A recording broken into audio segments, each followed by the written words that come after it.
Le Maroc pourrait avoir un roi qui n'a pas encore atteint la majorité.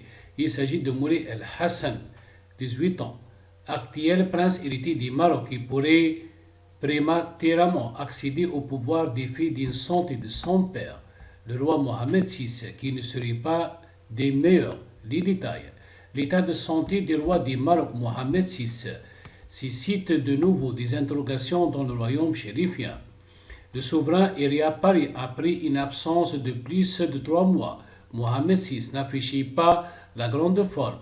Il n'arrivait presque pas à lire le texte qu'il avait devant les yeux lors de son discours officiel à l'occasion de la fête du trône, célébrée le 29 juillet. C'est en ces termes que le journal Observe Algérie a donné la nouvelle de la santé à la limite précaire du souverain. Le journal est revenu l'intervention cardiaque subie par Mohamed VI à la clinique du palais de Rabat.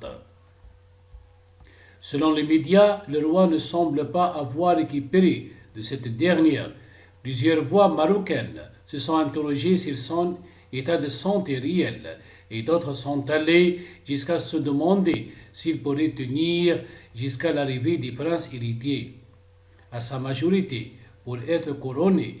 Une situation a donné le frisson car l'on sait ce que présente le roi au Maroc et dans le monde entier.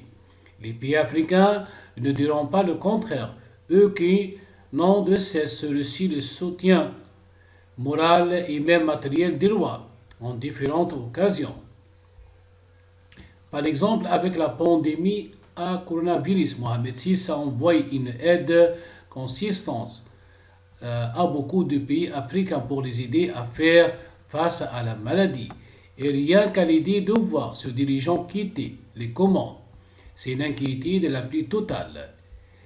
Idem en Europe, le roi du Maroc, Mohamed VI, a beaucoup contribué dans la lutte contre le terrorisme, notamment en fournissant des éléments d'information et ont mené à l'arrestation de terroristes.